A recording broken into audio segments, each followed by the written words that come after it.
Je m'appelle Rebecca d'Outremer, je suis illustratrice et auteure de livres dédiés beaucoup à la jeunesse, ou plus ou moins petits, plus ou moins grands, plus ou moins vieux. Et je travaille avec les éditions Sarbacane essentiellement. En 2018 est sorti le premier album intitulé Les riches heures de Jacominus Gainsborough. Quand j'ai créé Jacominus, j'avais plusieurs envies. Déjà, j'avais envie de retourner à un univers assez accueillant et doux, notamment pour les enfants. C'est pour ça que j'ai choisi de présenter tout cet univers-là et tous ces personnages dans ce monde d'animaux. Dans le premier album, j'avais envie de parler de la vie aussi, et de raconter toute une vie, qu'il évolue dans un monde visuellement qui est un monde animalier, avec des personnages qui ont tous des têtes d'animaux différents, mais il a une vie très humaine, et en fait très simple. Et c'est un personnage un peu philosophe qui essaye de profiter des belles petites choses toutes simples de la vie. C'est un anti-héros.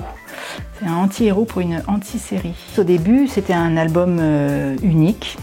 J'avais pas envisagé tout de suite de faire une série, mais en racontant cette vie en 12 tableaux dans ce premier album, j'ai eu envie de poursuivre et de raconter d'autres petits moments de vie avec mon petit Jacominus. Et je me suis autorisée, si on peut dire, à faire d'autres albums avec Jacominus, mais en m'obligeant à proposer des objets différents à chaque fois. Je suis vraiment allée chercher quels objets j'avais envie de faire et comment, selon la forme que je choisissais, je pouvais exploiter la forme pour mettre ça au service d'une narration intéressante. Donc par exemple le papier découpé avec le livre de Midi Pile, où on va traverser le livre en passant toutes ces pages qui sont découpées les unes sur les autres et qui créent un volume comme une petite pièce de théâtre.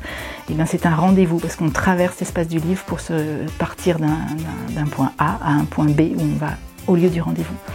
Le livre Leporello, une toute petite seconde, qui est une grande image qui se déplie, c'est une image unique.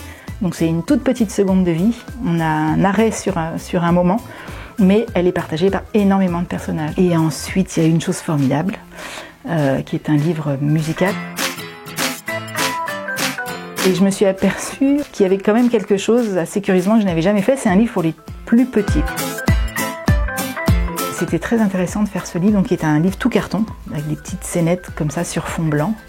Et avec le choix aussi de présenter Jacominus et tout l'univers des personnages que le lecteur peut découvrir dans les autres albums, où tous les personnages là sont tout petits. Et l'objectif aussi c'était de faire un truc mignon, mimi, un truc super chou. Donc on a multiplié un peu les entrées pour les tout petits, on apprend des mots, on compte, et puis des petites scénettes où il y a un petit quelque chose à comprendre. Quand j'ai imaginé le Jacomini, j'ai utilisé la phrase que j'entends tout le temps en dédicace ou en librairie. Les gens disent « Oh, il est gentil, oh, il est trop mignon !» Est-ce qu'on peut être trop gentil? Est-ce qu'on peut être trop mignon? Est-ce que c'est pas un peu louche d'être trop rigolo ou trop rêveur?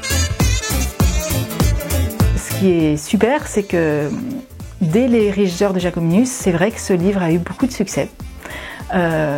Assez rapidement, on a la chance d'avoir le livre qui existe en une vingtaine de langues, je crois maintenant, à travers le monde. J'essaye de partager déjà quelque chose qui est quand même très réconfortant, très doux, mais qui ne ment pas sur ce que c'est que vivre avec les questionnements et les beautés et les difficultés de la vie. Je pense que ouais, ça peut toucher les gens parce que c'est une vie simple et merveilleuse en même temps, simplement parce que c'est la vie.